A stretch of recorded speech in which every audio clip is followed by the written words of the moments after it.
J'ai rompu mes fiançailles quand elle a voulu tester son ex.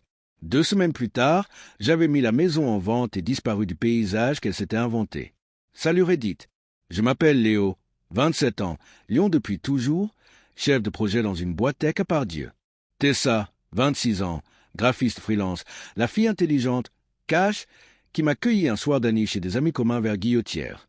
On a accroché tout de suite, rien de clinquant mais une évidence. Même horaire, mêmes envies, même vanne pourrie sur les jingles du métro B.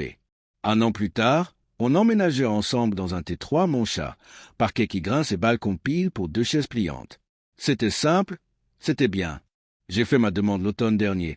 À la maison, des pâtes à la poêle, une bougie Ikea et une bague que je tenais comme si c'était du cristal. Elle a pleuré, dit oui, sauté dans mes bras. On s'est mis à rêver tout haut. Une petite cérémonie en septembre, une guinguette au bord d'un lac dans le Beaujolais, un traiteur qui fait des planches et une bûche glacée plutôt que le gâteau à étage. Au début, elle était à fond. Mood board, essayage de robe enregistrée en capture d'écran, débat passionné sur Tulip vs Rose, Team Tulip désolé. Puis, sans qu'on comprenne bien, l'élan a calé. Les premiers signes, je l'ai les rationalisés. Son enthousiasme s'était tué d'un coup. On a le temps. Je verrai plus tard pour les demoiselles d'honneur. La musique, on s'en occupera en juin. Je me disais que c'était la charge mentale. Ces clients relous, les devis à courir après. Sauf que d'autres petites choses sont venues gratter le vernis. Son téléphone ne la quittait plus, même pour aller chercher un verre d'eau. Les micro-sourires en lisant un message, l'écran toujours posé face contre table, les « je passe chez ma mère » pile quand on avait prévu un apéro. Des annulations de dernière minute avec des excuses un peu floues, jamais vraiment grave prises isolément, mais l'addition sonnait bancale. Un soir, on a fait un apéro-jeu chez des amis à Saxe. Le truc idiot du moment, une sorte de défi, tu réponds cash ou tu bois. Ambiance légère, rosé un peu trop frais. La question tombe. Si tu pouvais revivre une relation, ce serait laquelle? Sans réfléchir, t'es ça lâche. Dylan. Silence. Dylan, son ex de fac, celui qui l'a trompé et qu'elle avait juré avoir rayé de sa carte mentale. Elle a gloussé, a tenté de rattraper. Enfin, pas pour revivre, juste que ça m'a construite. Vous voyez. J'ai souri mécaniquement. Dedans, ça m'assied. J'aurais dû dire un truc. J'ai fait le gentil. J'ai gardé pour plus tard. Plus tard, dans le tram T3, je lui ai posé la question doucement. Pourquoi Dylan? Elle a haussé les épaules, a roulé des yeux. C'était un jeu. Léo, on n'est pas chez Disney. Elle a changé de sujet, a commenté la veste d'une passagère. J'ai laissé filer, bêtement. Je me suis dit que ce serait mesquin de bloquer sur une vanne malheureuse. Les semaines suivantes, c'est devenu bizarre. Elle trouvait 1000 prétextes pour coller à son téléphone. Des « désolé, je dois finir une charte ce soir », puis les soirs où on devait choisir les menus. Des « ma mère a besoin de moi », alors que sa mère postait des stories de quiche sorties du four, très tranquille, sentait ça en vue. Je notais, je m'engueulais tout seul de noter. Je ne suis pas jaloux de nature, j'ai horreur de l'idée de fouiller. Mais le ressenti, lui, ne voulait pas se dissoudre. Un barbecue chez mes parents à Villeurbanne achevait de m'ôter la petite paix qui me restait. J'étais parti aux toilettes, je reviens sur la terrasse et je les vois. Tessa et son téléphone, penché, sourire qui traîne trop longtemps, pouce qui défile, et ce petit rire qu'elle ne réserve d'habitude qu'à ses mêmes préférés. Quand je m'approche, elle verrouille l'écran d'un geste sec. C'était qui? Une cliente. J'ai hoché la tête. On a mangé de la saucisse. J'ai bu trop de Perrier. Je me suis étouffé avec mon Perrier en pensant au jeu de l'autre soir. J'ai tenté de relancer les préparatifs pour prendre la température. Tu as avancé sur la robe? Pas encore. On bloque le DJ. On verra. Je lui ai proposé un marathon de dégustation de fraisier le samedi. Elle a un brief important à boucler. Le lendemain, photo en story, l'attard dans un café du Vieux-Lyon, légendé self-care. J'ai senti la colère pointer, suivie d'une tristesse plus lourde encore. Ce n'était pas tant ce qu'elle faisait que la façon de l'habiller, ces mots creux pour masquer un éloignement. Puis il y a eu cette soirée qui a tout rendu concret, même si je ne le savais pas encore. Vendredi, je rentre plus tôt, j'achète des gnocchis, je sors 2 verres, je me dis on va se poser, on va parler, on va remettre du vrai. Elle était sur le canapé, l'ordi ouvert mais le regard ailleurs. J'ai dit je suis là, elle a dit t'es en avance. Le silence a fait un nœud entre nous. J'ai touillé la sauce, cherché la radio. Et là, elle a refermé son PC et m'a regardé d'un air que je ne lui connaissais pas. Faut qu'on parle? Mon ventre est tombé d'un étage. C'est là que s'arrête mon loin. Tout ce que je peux dire, c'est que je savais déjà que la suite n'allait pas ressembler à une dispute de cuisine. C'était autre chose, un franchissement qu'on ne répare pas avec un bouquet de tulipes. Elle a dit « Faut qu'on parle », et je me suis assis en tenant ma spatule comme un bouclier en plastique. Elle a inspiré, très appliqué, et c'est sorti tout droit, sans trembler. J'ai besoin d'une pause. J'ai cru d'abord à pause mariage, façon, on respire et on reprend demain. Puis elle a ajouté pour voir s'il reste quelque chose avec Dylan. Là, j'ai senti le franchissement, net, propre, irréversible. Elle a continué, très posée. Je ne veux pas te faire du mal, mais si je ne vérifie pas maintenant, et si ça ne marche pas, je reviens, on reprend. Le culot en robe du soir. Elle venait de m'annoncer qu'elle allait me comparer à un type qui l'avait trompé, et que, si le test drive était décevant, elle reviendrait récupérer sa place comme si de rien n'était. Je n'ai pas crié. J'ai respiré et demandé, le plus calmement possible. Et ta pause, ça veut dire quoi, concrètement? Elle a regardé ses mains, comme si elle lisait une fiche. On prend de la distance, chacun réfléchit. Moi j'éclaircis avec lui, toi tu réfléchis à nous. J'ai presque ri. Donc toi tu dates ton ex, et moi je médite. Elle a soufflé. C'est pas contre toi, Léo, c'est pour être sûr. J'ai hoché la tête. Ok. Elle a cligné des yeux, surprise que ça ne parte pas en scène. Je vais dormir chez ma mère quelques jours. On se reparle. Ok, j'ai répété. Elle a fourré 2 jeans et 3 sweats dans un tote bag, attrapé sa brosse à dents et a claqué la porte. J'ai éteint le feu sous les gnocchis. 10 minutes plus tard, j'appelais Noah, mon meilleur pote depuis la fac, l'antidote à mes hésitations. Il a débarqué avec une pizza tiède et 2 bières. Il m'a laissé vider mon sac sans m'interrompre, puis a lâché. Elle va tenter de revenir quand Dylan refera du Dylan. Tu veux l'attendre sur le paillasson? Non. Alors on s'organise. On s'est calé au salon. On a fait un plan en 3 mouvements. Premier point, reprendre la main sur le terrain. L'appart est à mon nom. Elle aime dire notre chez nous quand elle part des rideaux qu'elle a choisis. Mais c'est moi qui signe le virement du prêt tous les mois. Le lundi matin, j'appelais une agence IMO du quartier. Marché chaud, visite rapide, estimation. Bonne surprise. On a calé la mise en ligne dans la semaine. Photo, texte propre, tes 3 traversants, balcon, mon chat. Deuxième point, l'espace. Elle voulait de la distance, j'allais lui en offrir. J'ai sorti des cartons, j'ai trié. Ses livres d'art, ses pinceaux, ses plantes grasses encore vivantes par miracle, les fameuses housses de coussin cannelle d'automne que je déteste. Tout plié, étiqueté, scotché. Noah s'est occupé de mettre du scotch partout, y compris sur le chat, par accident. J'ai appelé un petit déménageur de vie urbaine pour le lendemain. Adresse de livraison, chez sa mère à Caluire. J'ai glissé un mot sur le dernier carton. Tes affaires. Bonne chance avec Dylan. Elle. Pas d'insulte, pas de roman. Le factuel. Troisième point, le récit. Je n'allais pas jouer au martyr, ni salir qui que ce soit. Mais je ne porterai pas non plus son mensonge par omission. Aux amis qui demandaient « Ça va vous deux ?» Je répondais « Elle a demandé une pause pour voir si ça repart avec son ex. » Moi, je ne suis pas un plan B. Les réactions ont été instructives. Les vrais copains ont simplement dit « On est là ». Ceux qui adorent le soap ont cherché le croustillant. Je leur ai servi la même phrase. Pas de drama, pas de screenshot. Juste la vérité nue. Étrangement, ça calme. Tessa, elle, a commencé soft. Ah, tu vas bien? À 23h12. Le lendemain, on peut parler? Puis, quand sa mère a reçu les cartons, ça s'est emballé. Coup de fil, puis message en rafale. Pourquoi tu fais ça? Tu vas trop loin, ce n'est pas ce que j'ai dit par pause point. Je lui ai répondu à 15h02, parce que c'est fini. Elle, arrête, tu dramatises, j'ai besoin de clarifier. Moi, clarifie loin de moi. Silence de 3 heures. Puis, je repasse ce soir pour récupérer 2-3 trucs. J'ai envoyé la photo du reçu des déménageurs.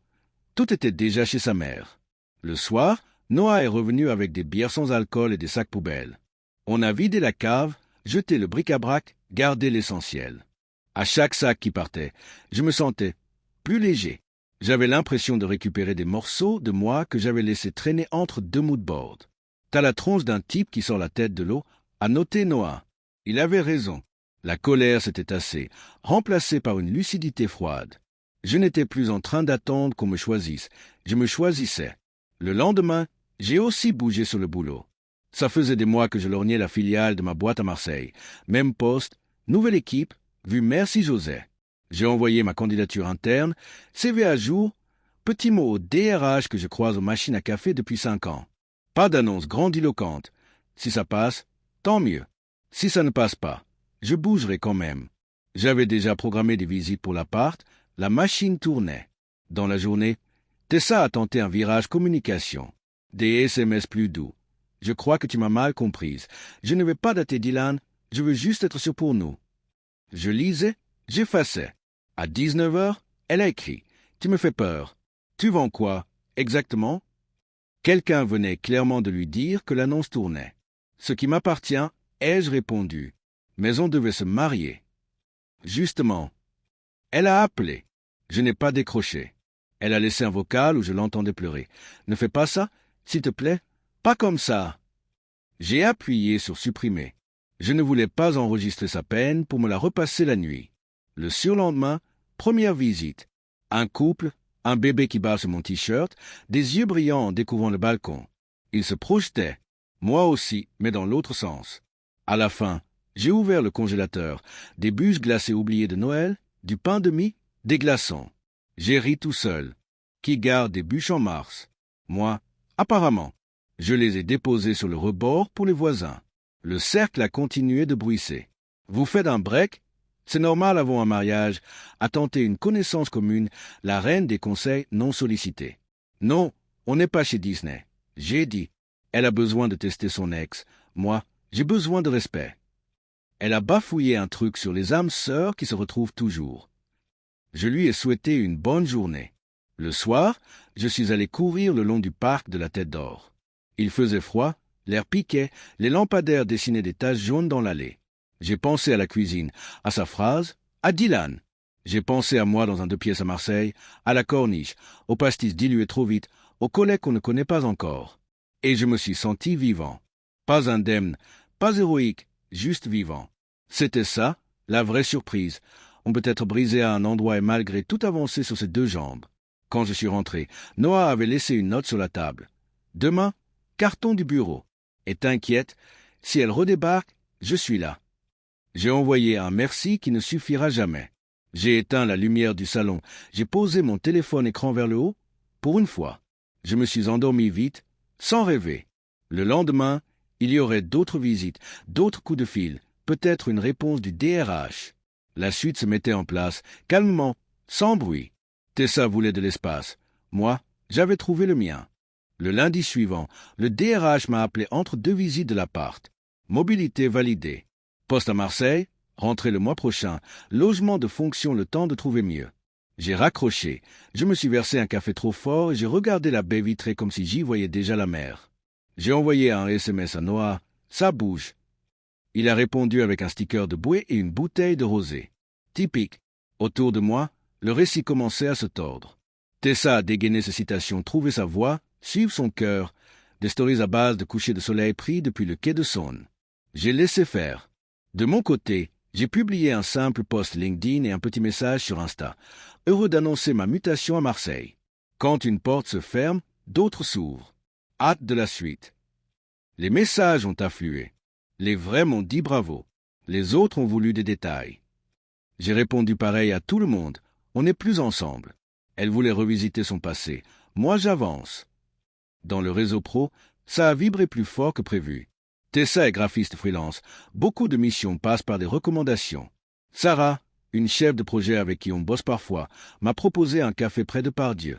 Elle a commencé prudemment, puis a fini par lâcher. Elle dit que vous faites une pause pour grandir chacun de votre côté. C'est quoi la vraie histoire? J'ai servi la vérité, simple, sans vinaigrette. J'ai vu son regard changer. Le soir même, 2 boîtes ont repoussé leur brief avec Tessa. Je n'ai pas poussé un cil.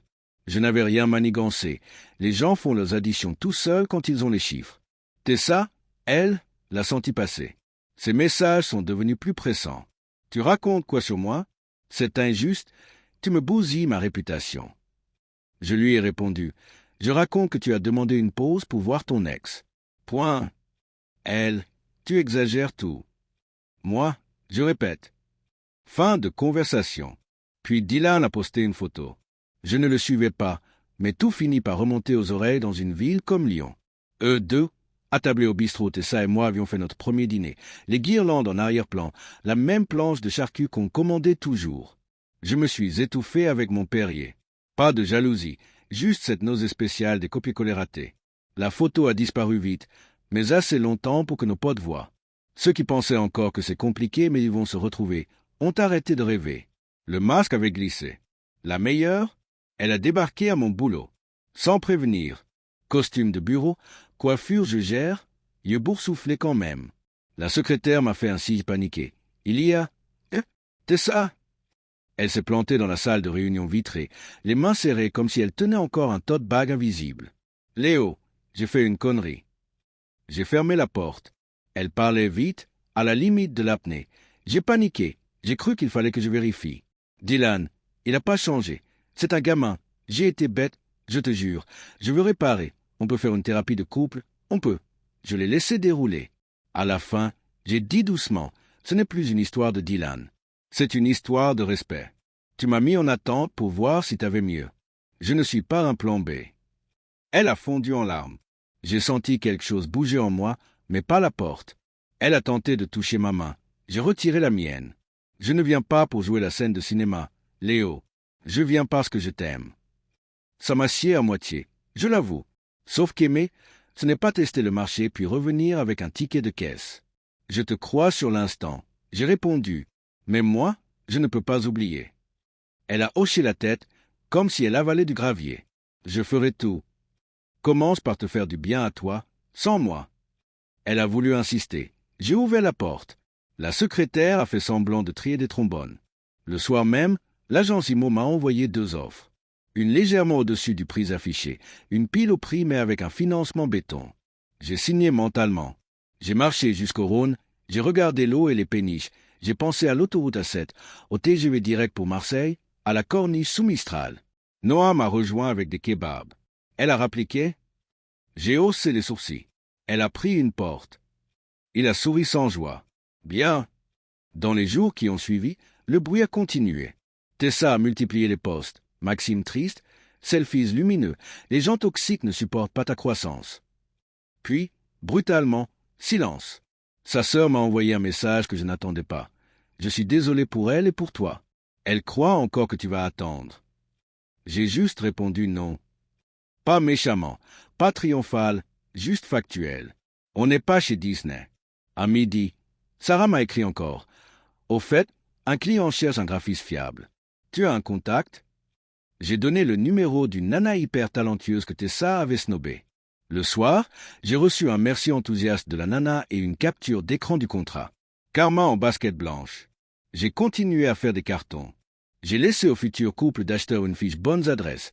La meilleure quiche Lorraine à emporter du quartier, la fromagerie ou le fraisier du samedi Titou, le parc ou courir quand on a la tête lourde.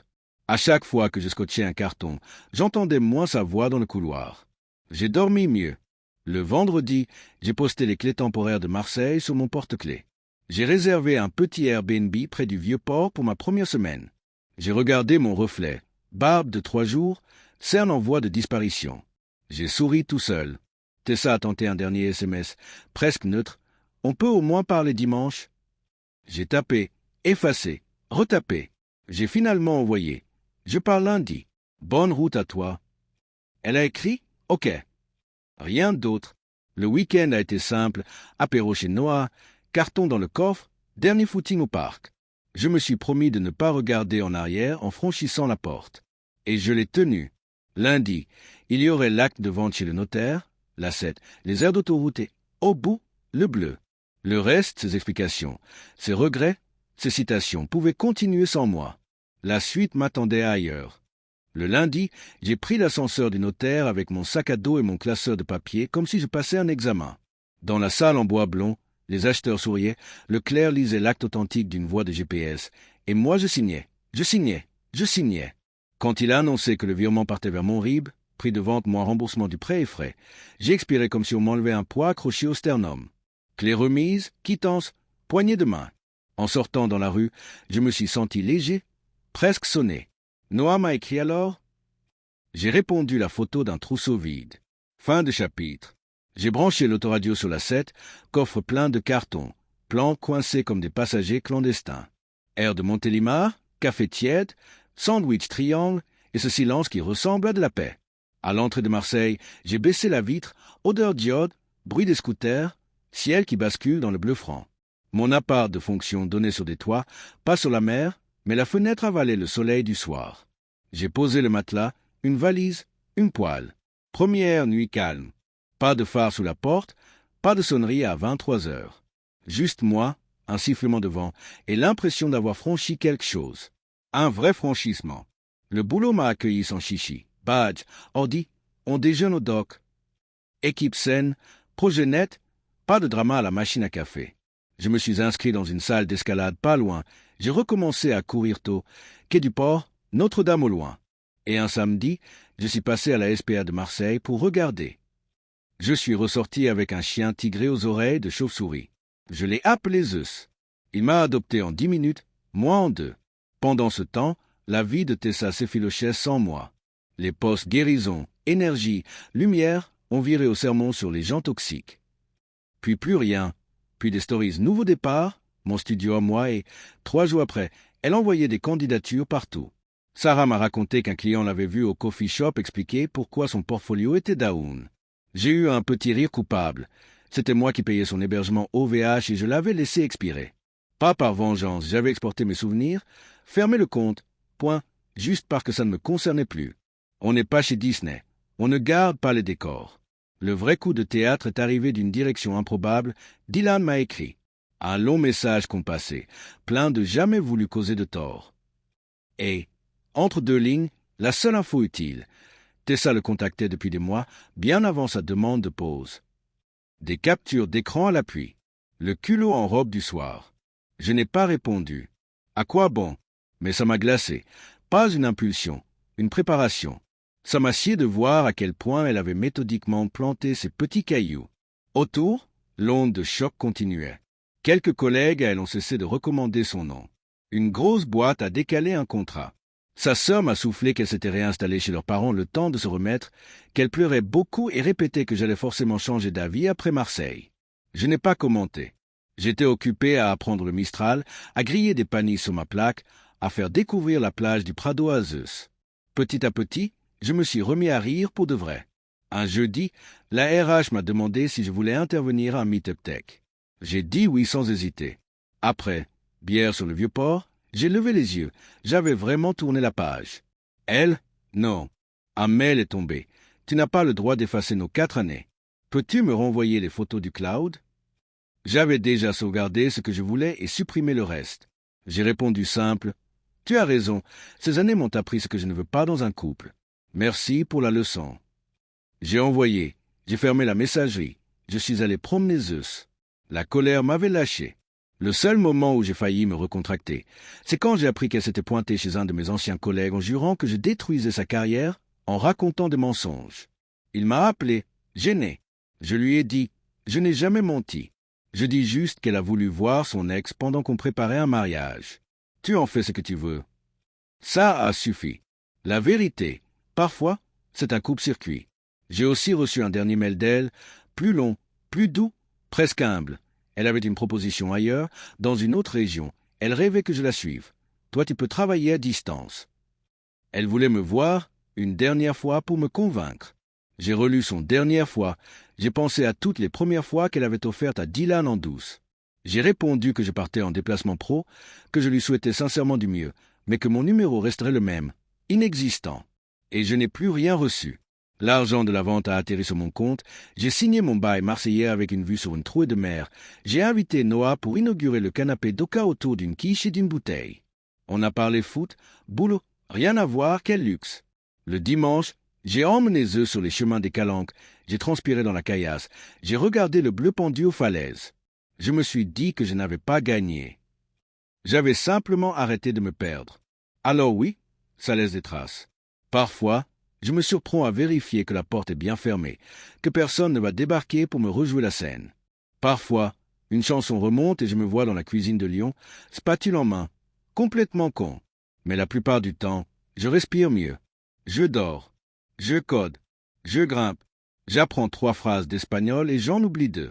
Zeus me vole une tranche de saucisson et je fais semblant de me fâcher.